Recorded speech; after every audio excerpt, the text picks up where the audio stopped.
안녕하세요, 김철입니다. 오늘은 한남마중물 협동조합 함께 만들어요 두 번째 강의를 하도록 하겠습니다. 좀 지난번 촬영에 대한 피드백이 좀 있어서 전서봉 박사님이 좀 사람 얼굴인지 PPT 화면이 좀 집중을 하라고 그래서 오늘부터는 우리 아들이 도와줘서 시작할 때는 제 얼굴이 좀 나오게 하고, 그리고 본격적인 강의 때는 PPT를 좀 크게 볼 수 있도록 이렇게 화면에 찍도록 하겠습니다. 그래서 오늘은 두 번째 강의로 협동조합 공동체 경제란 무엇인가, 요거에 대한 강의를 시작하도록 하겠습니다. 네, 오늘 나눌 말씀은 한 5가지 주제가 되겠습니다. 협동조합의 정의, 그 다음에 협동조합의 역사, 협동조합의 현재, 그리고 비즈니스 모델, 장점과 단점, 이렇게 5가지를 한번 살펴보도록 하겠습니다. 저는 무엇을 좀 하든지 요즘은 그 사전을 찾아보는 그런 습관이 생겼는데, 정의가 무엇인지 한번 또 검토를 해보죠. 협동조합을 국어사전에서 찾아보면 이렇게 나와 있습니다. 사회 경제적으로 약소한 처지에 있는 소비자, 농어민, 중소기업자 등이 각자의 생활이나 사업의 개선을 위하여 만든 협력 조직, 이렇게 마지막으로 나오는 게 조직이다. 이제 자발적인 결사 조직이죠. 그런데 어떤 사람이 만드느냐? 사회 경제적으로 약소한 처지에 있는 사람들, 소비자, 농어민이 대표적인 이런 것들이죠. 북한에서는 경제, 생산, 수산에 대한 공동 소유와 공동 노동에 기초하여 근로자들이 연합한 사회주의적 공동 격리의 한 형태, 이렇게 나와 있는데, 우리가 사용하는 협동조합 정의하고는 상당히 다른 것으로 이렇게 파악이 됩니다. 우리나라에는 이 사전적 정의뿐만 아니라 법적으로 협동조합 기본법이 있기 때문에 이 협동조합 기본법에 나와 있는 협동조합의 정의는 이렇게 되어 있습니다. 법 제2조 1호에 나와 있는 내용인데요. 협동조합이란 재화 또는 용역의 구매, 생산, 판매, 제공 등을 영위함으로써 조합원의 권익을 향상하고 지역사회에 공헌하고자 만든 사업조직을 말한다는 게 역시 조직이죠. 인간이 만들어낸 자발적인 조직을 말하고, 뭘 하느냐? 재화와 용역, 경제활동에 관련된 거죠. 경제적으로 의미 있는 재화와 용역을 구매, 생산, 판매, 제공하기 위해서 조합원들이 함께 모여서 하는 거죠. 이게 공동체 구성원 조합원의 권익의 증진을 위해서 만든 것으로 이렇게 정의를 하고 있습니다. 그래서 이 협동조합은 기업 조직하고 비교할 때 이윤 극대화를 추구하는 기업 조직과도 좀 다르고, 가족과 같이 완전 혈연 공동체하고도 다르고 그렇습니다. 이제 테니스가 이야기하는 게젤샤프트, 게마인샤프트, 그 사이에 있는 조직으로서 사실상 좀 게마인샤프트 쪽에 가깝지만, 실제 추구하는 바는 또 게젤샤프트가 추구하는 이익을 추구하는 그런 측면이 없지 않아 있다고 볼 수가 있겠습니다. 그러한 이런 협동조합은 어떻게 역사에 나타났으며 어떻게 좀 진행되었는가를 한번 살펴보면, 물론 이제 우리나라 속에 있는 역사를 먼저 살펴봐야 되겠지만, 현실적으로 이제 서양사에서 이제 코업이라고 하는, 코오퍼레이티브라고 하는 이런 것들이 생겨났기 때문에 서양의 역사 측면에서 한번 살펴보면 산업혁명과 밀접한 관련을 맺고 있습니다. 산업혁명과 산업자본주의가 18, 19세기에 탄생하면서 실질적으로 이제 현대의 많은 발전을 일궈냈지만, 그 당시에 보면은 극심한 환경오염, 아동노동, 빈곤한 노동자의 삶, 계급간 양극화, 이런 문제가 심각하게 제기가 됩니다.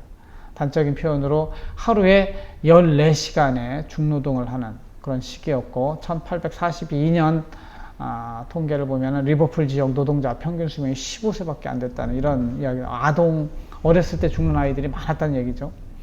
이러한 상황 속에서 협동조합의 선구자라 할 수 있는 이 사진에 나오는 로버트 오웬이라는 사람이, 이 사람은 이제 뉴 라나라크 지역의 스코틀랜드 지역입니다. 여기 방적 공장의 자본가였는데 착한 사람이죠. 노동자 중심의 협동조합을 만들어서 좀 함께 잘 사는 걸 만들길 시도합니다. 그래서 한 2,000명을 데리고 2년 동안 실험을 했고, 이분은 또 이제 가족들과 함께 미국의 인디애나에 가서 뉴 하모니라고 하는 그런 또 다른 어떤 공동체를 만드는 시도를 했습니다. 그러나 불행하게도 이분의 이러한 진취적인 행동은 실패로 끝나는데, 그 당시에 사람들이 어떤 사유재산에 대한 그런 관념이 너무 강했고, 또한 종교적인 측면에서의 반대도 있었고, 결혼제도에 대한 비판도 있었던 걸로 이렇게 해서 사회적으로 좀 배척을 당하고 실패한 경험으로 남게 됩니다. 그렇지만 이분의 시도는 협동조합 형성의 사상적인 기초가 되었다고 볼 수 있습니다. 그리고 실제 성공적인 협동조합 모델로 시작한 것은 로치데일, 이거는 이제 잉글랜드 지역의 랭카셔의 1840년대 로치데일 지역에서 탄생을 합니다. 이게 산업혁명으로 궁핍해지는 노동자들의 생활을 개선하고자 이렇게 만들어졌고, 후에 좀 더 살펴보겠고요. 이후에 이제 프랑스로 가서는 노동자 생산협동조합, 독일에서는 금융 중심의 신용협동조합, 그리고 전 세계적으로는 국제협동조합 연맹이 만들어지는 이런 역사로 이어지게 됩니다. 그리고 사진에 나오는 사람들이 로치데일에서 처음 시작했던 그런 파이오니어들이라고 할 수 있는데요. 이분들이 가지고 있던 9가지 원리를 보면은 공개의 원리, 민주적 운영의 원리, 출자에 대한 이자 제한, 이용 실적에 따른 이윤 배당, 현금 거래의 원리, 순정 제품 공급 원리, 교육 활동의 원리, 정치적, 종교적 중립의 원리, 협동조합 간 연대 및 지역사회 기여, 이렇게 9가지 원리를 가지고 시작을 하게 됩니다. 그래서 공개의 원리라고 하는 것은 사업보고서, 회계장부, 우리 재무제표라고 하는 이런 조합 활동을 좀 조합원들에게 공개해야 된다는 그런 원칙이고요. 그 다음에 민주적 운영의 원리는 조합원들에게 출자금이 많고 적금을 떠나서 실제 표결에 붙일 때는 1인 1표를 행사할 수 있도록 주는 것이죠. 여기 이제 남녀 차별도 일찍이 좀 금지해서 성별 차별도 금지하는 그런 조항을 가지고 있습니다. 그 다음에 출자금에 대해서는 이자를 지불하지 않는 것, 이것은 성경에서 나온 원칙이라 할 수 있는데, 하여튼 성경에서는 돈을 빌려주는데 이자를 받지 않도록 하는 이런 부분들도 있거든요. 그래서 하여튼 출자금에 대해서는 이자를 지불하지 않는다는 원리. 그 다음에 민주적 운영의 원리는 1인 1표지만 실제 배당, 이윤 배당 부분에 있어서는 이용 실적에 따라서 하는 것이죠. 이게 표결은 민주성의 원리를 따지지만 이용 실적에 대한 이윤 배당은 성과주의를 취하게 됩니다. 그 다음에 현금 거래의 원리, 외상은 안 된다는 이런 측면이고, 그 다음에 가능한 한 가장 좋은 제품을 공급자 입장에서 공급하려고 노력하는 것, 순정 제품 공급 원리라고 합니다. 그 다음에 이익의 일정 부분을 반드시 교육에, 조합원 교육 또는 조합원 자녀 교육에 투자한다는 이런 교육 활동의 원리를 가지고 있고, 또한 정치적, 종교적으로 중립하는 거, 그 다음에 협동조합과 연대, 지역사회에 기여하는 이런 외연을 확대하는 이런 부분들도 중요한 원리로 가지고 있었습니다. 이런 것들이 결국은 이제 좀 더 정리가 돼서 축약돼서 7원리, 국제 심벌에 나오는 거죠. International Cooperative Alliance라고 하는 RCA가 가지고 있는 협동조합 7원리가 있습니다. 여기에서는 자발적이고 개방적인 조합원 제도, 그 다음에 조합원에 의한 민주적 관리, 민주성, 조합원의 경제적 참여, 그 다음에 자율과 독립, 그 다음에 교육 훈련 및 정보 제공, 협동조합들 사이의 협동, 지역사회에 대한 관심, 이렇게 7가지 원리를 다시 정리하게 되는데, 특히 이제 협동조합 사이의 협동이라든가 지역사회에 대한 관심, 이런 것들이 외연을 확대하고 전 세계적으로 협동조합이 연대하는 이런 부분들이 강조되는 것이 특징이라고 할 수 있겠습니다. 이러한 협동조합이 우리나라에는 없었는가? 곰곰이 생각해보면 우리 역사 시간에 배웠던 두레, 품앗이, 개, 향약 이런 것들이 다 사실은 공동체 경제거든요. 함께 강제성이 없고, 그렇지만 함께 모여서 일을 함으로써 경제생활을 이어가 나가는 것이죠. 그래서 하나하나 살펴보면 두레라고 하는 것은 농민들이 농번기에 농사일을 공동으로 하기 위해 부락이나 마을 단위로 만든 노동공동체라고 할 수 있습니다. 이 당시에 저도 뭐 시골 생활을 중학교 3학년 때까지 농사를 졌지만 노동과 놀이를 함께 하는 것이죠. 그래서 일만 하는 것도 아니고 노는 것도 아니고 놀기만 하는 것도 아니고 이게 함께 어우러져 있는, 그래서 농악이라고 하는 것, 풍물패, 어떤 둘의 싸움이라는 놀이가 함께 노동에 반영되는 그런 것이죠. 그래서 저희 형은 그 두레박이라고 하는 그런 초등학교 선생님이신데 이걸로 초등학교 교육 자료를 만드셨는데, 이거하고는 어는 좀 다른 것 같아요. 두레라고 하는 거, 이 위에서 나오는 두레라고 하는 거는 이렇게 한 둘레 이렇게 아우른다는 의미가 있는 반면에, 이 밑에 두레박은 이제 그러니까 물을 품어 올리는, 그렇죠? 떠올리는 두레박이 좀 다르긴 한데, 하여튼 두레라는 의미가 상당히 한국어 어감에는 괜찮은 것 같습니다. 그 다음에 품앗이라는 게 지금도 있는데, 서로 노동력을 교환하여 돕는 공동노동을 하는, 두레보다 작은 규모의 노동이고 주로 1대1의 사람이라든가 시간 단위로 교환이 이루어지게 됩니다.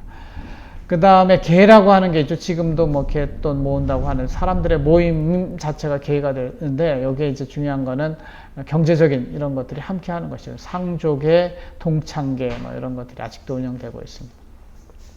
그 다음에 조선시대에는 이제 유교적 이상사회를 실현하기 위해서 많은 향약들이 나타나게 되는데, 조선시대의 향촌 규약, 또 그 규약에 근거한 조직체를 이제 향약이라고 부릅니다. 본래 향약이라고 하는 거는 중국 남송의 주의가 만들어낸 거죠. 이제 원래 어원을 따져보면 일향의 약속을 줄여서 향약이 되었고요. 우리나라로 따지면 조광조 때 이제 일반 농민들 또는 서민들의 미신타파 또는 미풍양속 개혁을 위해서 이제 유교적 이상사회를 실현하려고 했던 사람이니까 조광조가 여시향약을 만들었던 역사의 기록이 나오고, 뭐 하여튼 다양한 유교색이 진한 그런 지역에서는 향약이 만들어지게 됩니다. 그래서 여기서 크게 강조하는 것은 네 가지 덕목이라고 그래요. 덕업상권, 과실상규, 일속상교, 환난상휼. 이렇게 우리가 역사 속에서 배운 공동체 경제의 모델들이 얼마든지 우리나라에서도 있었다고 하는 것을 알 수 있고, 우리 한민족의 DNA 안에 자본주의가 아니라 이런 공동체 경제에 대한 DNA가 있지 않느냐, 이런 확신을 저는 가지고 있습니다. 그러한 이 협동조합이 현재 상태는 어떠냐? 국제적으로 한번 검토를 해보면 이 ICA 국제협동조합 연맹 홈페이지에 들어가 보면 전 세계의 12%, 최소한 12%의 사람은 300만 개가 넘는 그러한 코어퍼레이티브 협동조합의 일원으로 있다고 이야기를 하고 있고요. 그 다음에 협동조합들은 전체 이제 고용인구의 10%의 일자리를 제공하고 있다고 이렇게 이야기하고 있습니다. 그리고 전 세계에 300개죠. 300개 탑 코어퍼레이티브가 협동조합들이 만들어내는 어떤 턴오버 매출액은 2.1 트릴리언 US 달러다, 이런 기록들이 나오고요. 또 우리나라에서 뭐 사회적 기업진흥원에서 만들어낸 자료를 보면 2016년에 ICA는 협동조합 경제라고 하는 세계 경제 15%, 95개국에 분포되고 160만 개의 기업들하고 연결되어 있고 14만 명의 조합원들에게 발언권을 부여한다, 이런 내용들이 나와 있습니다. 국내적으로 보면은 이제 사회적 기업진흥원의 협동조합 통계로 나와 있는 걸 보면은 전체 협동조합 개수는 한 16,000개가 되는 걸로 되어 있고요. 그 중에 일반 협동조합이 14,300개, 사회적 공익적인 그런 측면들을 강조하는 사회적 협동조합은 1,500개, 전체 협동조합의 한 10%가 되는 거고, 연합회라고 하는 거는 이제 협동조합의 협동조합이 되는 것이죠. 이런 것들이 이제 일반 협동조합은 73개, 사회적 협동조합 17개가 있는 걸로 이렇게 통계가 잡혀 있습니다. 실제로 우리 주변에 있는 우리가 추구하는 한남 마중물 협동조합과 좀 유사한 형태의 협동조합들을 좀 소개를 해드리면, 첫 번째는 이제 주로 소비적 측면에서의 한살림, 두레, 아이쿡과 같은 어떤 소비형 협동조합들이 많이 눈에 띕니다. 그래서 한살림은 가장 좀 원조적인 한국의 협동조합이라고 볼 수 있는데, 그래서 조합은 66만 명, 매출액 한 4천억 원 되는 걸로 나와 있고요. 제가 몸담고 있는 둘의 생협은 조합은 20만 명, 매출액 1,300원. 이렇게 신문에 나온 내용들을 한번 정리해 본 겁니다. 아이쿱 생협이라고 하는 것은 25만 명의 매출액 5,500억 원 이렇게. 이 밖에 의료협동조합, 사회적 협동조합 이런 것들도 많이 활동하고 있고, 제가 우리 아이들 길러낸 공동육아 협동조합 이런 거 다양한 형태가 있으며 뒤에 비즈니스 모델에서 한번 더 검토를 해드리도록 하겠습니다. 그래서 제일 중요한 거는 이 협동조합을 통해서 어떻게 경제 모델을 만들어내느냐, 이 모델을 가지고 소위 자본주의 기업 경제 모델하고 경쟁 모델하고 좀 버텨낼 수 있겠느냐, 이 문제가 될 수 있겠는데, 한번 살펴보면 가장 흔한 형태는 소비자들이 이제 공동 소비를 하는 협동조합입니다. 그래서 종합적으로는 생협, 식품, 이걸 왜 하느냐? 안전하고 믿을 수 있는 생필품 구매하기 위해서, 아까 소개해드린 둘의 생협이라든가 한살림이라든가 요게 해당이 되겠죠. 그 다음에 장이라든가 여행 부분에서는 전문 소매 공동구매를 통해서 규모경제를 실현하고자 하는 그러한 협동조합 모델이 있고요. 금융 쪽에는 신협이라고 하는 거, 협동조합 은행이라고 하는 것들이 있고, 그 다음에 복지 쪽에는 돌봄, 의료에 관련해서 공동체를 안전하고 믿을 수 있는 의료라든가 돌봄 서비스를 위해서 협동조합형으로 하는 경우도 있습니다. 그 다음에 제가 수행했던 공동육아, 방과와 자녀들을 교육시키는 그런 서비스를 협동조합 모델로 만들어내는 이런 경우도 많이 한국에는 있고요. 그 다음에 주택을 정말 공동으로 만들어서 소비하는 이런 부분들도 있습니다.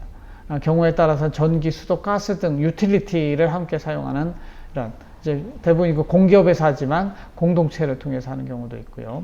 그 다음에 취미 활동도 소비자 협동조합을, 그러니까 우리가 알고 있는 이제 바르셀로나 이런 클럽도, 큰 클럽도 협동조합이라고 하잖아요.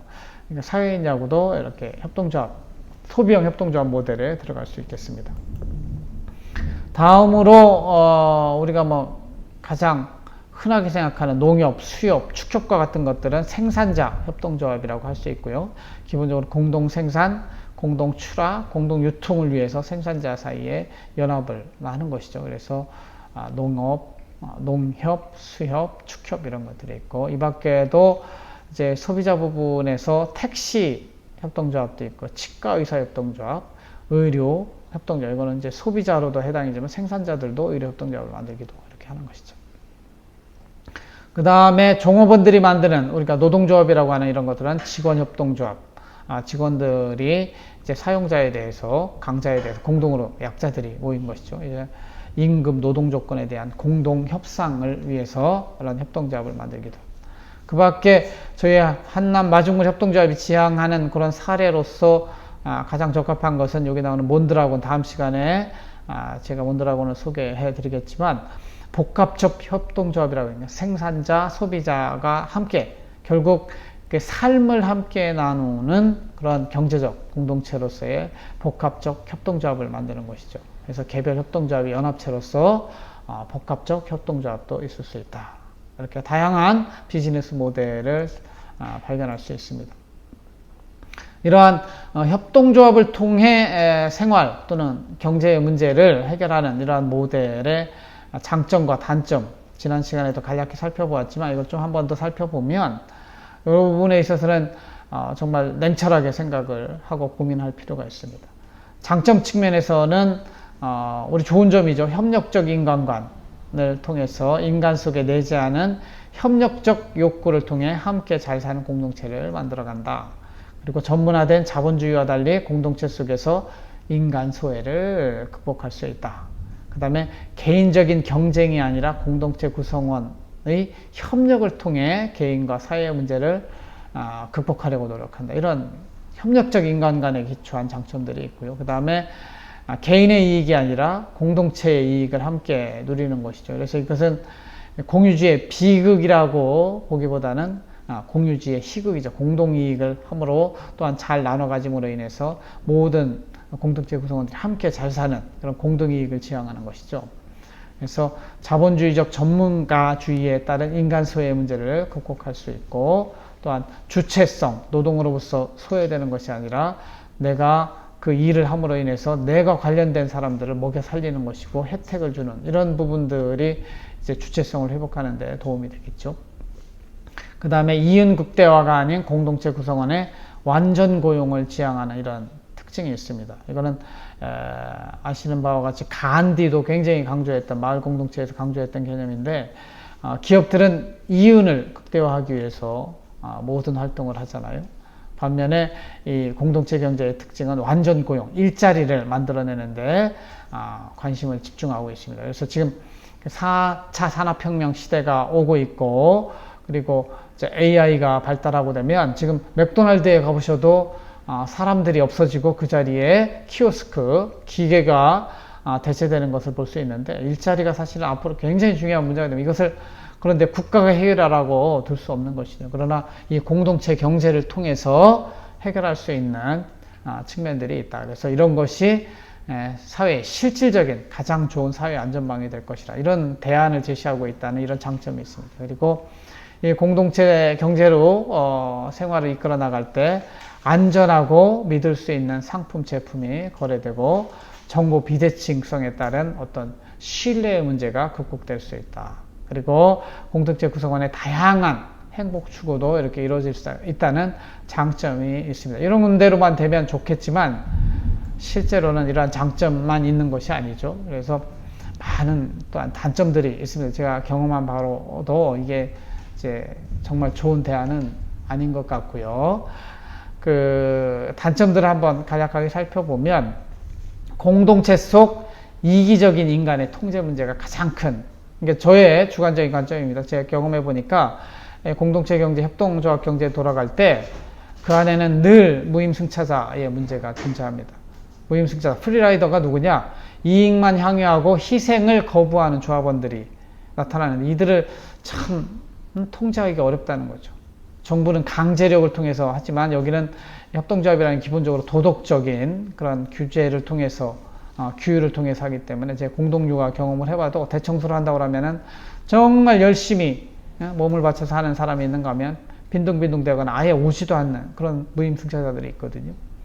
또 하나는 대의기관의 지대추구 행위라고 볼 수 있습니다. 이제 공동체 경제가 커지면, 협동조합이 커지면 결국 이사회와 이사들을 통해서 임원들에게 의사결정권을 좀 위임하는 경우가 있는데, 이때 임원들이 사적 이익을 추구할 수 있는 그런 가능성이 내재하고 있습니다. 그래서 이런 도덕적 해이의 문제, 실제 영국의 협동조합 역사를 볼 때도 이런 문제가 상당히 문제가 됐던 것으로 이렇게 조사되고 있습니다. 그 다음에 협동조합이 제대로 돌아가려면 결국은 저는 공정한 배당, 분배가 필요하다고 하는, 실적과 노력에 비례한 배당의 문제가 있는, 이걸 위해서는 개인 단위의 좀 측정이 얼마나 기여했는지, 그 노고에 대한 대가를 치러야 돼. 이게 쉽지 않다는 그런 단점들도 있습니다. 그리고 또 하나는 공유지 비극이 발생할 수 있다는 거죠. 인간의 기본적으로 협력적 인간을 가정한다면 공유재에 대해서 서로 더 아끼려고 하지만, 이기적 인간을 생각하면은 공유재산일수록 더 헤프게 쓰고 막 쓰는 경우가 있거든요. 과잉 소비가 일어나는 것이죠. 또 하나의 큰 주제로서의 협동조합의 단점은 자발성 또는 민주성의 덫이라고 볼 수 있겠습니다. 협동조합이 제대로 돌아가려면 자발적인 참여가 보장돼야 되고 민주성에 의한 표결이 이루어져야 되는데, 이러한 것들이 결국은 이제 경쟁이라는 측면에서 볼 때는 의사결정의 시간과 비용을 증대시키는 요인으로 작동을 한다는 것이죠. 그래서 자본주의적 기업과 경쟁한다고 했을 때 이런 의사결정 비용이 증대되기 때문에 쉽지 않을 것이다. 이런 부분들을 예상할 수 있습니다. 그리고 말씀드린 것처럼 대의기관의 책임성 저하의 문제가 발생할 수 있습니다. 이거는 한마디로 공동책임, 무책임이라고 할 수 있는데, 저도 이제 협동조합 활동을 하다 보면은 뭐 도덕적으로 책임을 지는 사람들이 열심히 할 수도 있지만, 요번 지나가면 대부분 이제 이사, 임원을 그 순환제로 또는 돌아가는 경우가 있거든요. 이렇게 하게 되면 그냥 땜빵식으로 하는, 그렇게 되면 경쟁력이 나올 수가 없는 것이죠. 그 다음에 자발적 참여를 전제로 하는데, 이 자발적 참여에 하지 않는 사람들은 어떻게 할 것인가. 이런 부분에 있어서 협동조합이 제대로 돌아가려면 조합원 교육이라고 하는 것이 굉장히 중요합니다. 그래서 공동체성을 회복시키고 왜 모였는가, 왜 이렇게 우리가 살아야 되는가에 대한 교육과 나눔이 굉장히 중요하고, 제가 이런 나눔 강의를 하는 것들도 같은 생각을 가지고 있어야 그것이 돌아가지, 개개인이 어떤 각개전투하지 각자의 생각만을 주장할 때는 이런 협동조합 모델이 성공하기 참 어렵다는 그런 점들을 말씀드리고자 합니다. 그리고 마지막으로 제가 이제 하나님을 믿는 사람이니까 강의 마지막에 늘 성경 말씀을 하나 이렇게 나누기로 했는데, 요한일서 3장 18절에 보면은 이런 말씀이 나옵니다. 자녀들아, 우리가 말과 혀로만 사랑하지 말고 행함과 진실함으로 하자. 영어로 보면 Dear children, let us not love with words or tongue, but with action and in truth. 가장 오는 것이 with action입니다. 실제 누구를 사랑한다고 하는 것은 with action, 행동이 따라와야 되는 것이죠. 마음이 우선 있어야 되겠지만 실제 이 행동으로 뭔가 좀 하기 위해서 저도 이런 한남 마중물 협동조합 이런 것들 새롭게 함께 하고자 이런 강의도 하고 우리 제자들하고 함께 모여서 일을 추진하고 있지만, 실질적으로 우리가 행함으로 뭔가 열매를 맺을 때 그것이 의미가 있다고 생각합니다. 그래서 오늘 두 번째 강의는 이제 무엇이 협동조합인가, 협동조합의 정의, 역사, 또 뭐 간략한 비즈니스 모델과 그리고 장점, 단점 이런 것들을 살펴보았습니다. 그래서 한 강의 한 강의 좀 나갈 때마다 좀 더 구체적인 말씀들을 좀 나눠볼까 하고, 그리고 다음 시간에는 제가 좀 모델로 삼고 있는 몬드라곤, 스페인의 몬드라곤 협동조합과 또 콜롬비아의 가비오타스, 그리고 제가 몸담았던 성미산 마을 공동체 이런 정도를 좀 소개해 보고자 합니다. 하여튼 강의 들어주셔서 감사하고 의견을 또한 함께 나눠주시면 제가 또 함께 만들어가는 것이니까요. 좀 더 디벨롭되고 좋은 준비가 됐으면 좋겠습니다. 그래서 이렇게 함께 나누는 가운데 내년에는 좀 저희가 사업자 등록도 내고 실제로 법인도 만들어가는, 그래서 시작은 미약하지만 좀 실제 꿈은 또 크게 갖는 우리 공동체가 되길 바랍니다. 들어주셔서 감사하고 다음 강의 때 또 뵙도록 하겠습니다. 감사합니다.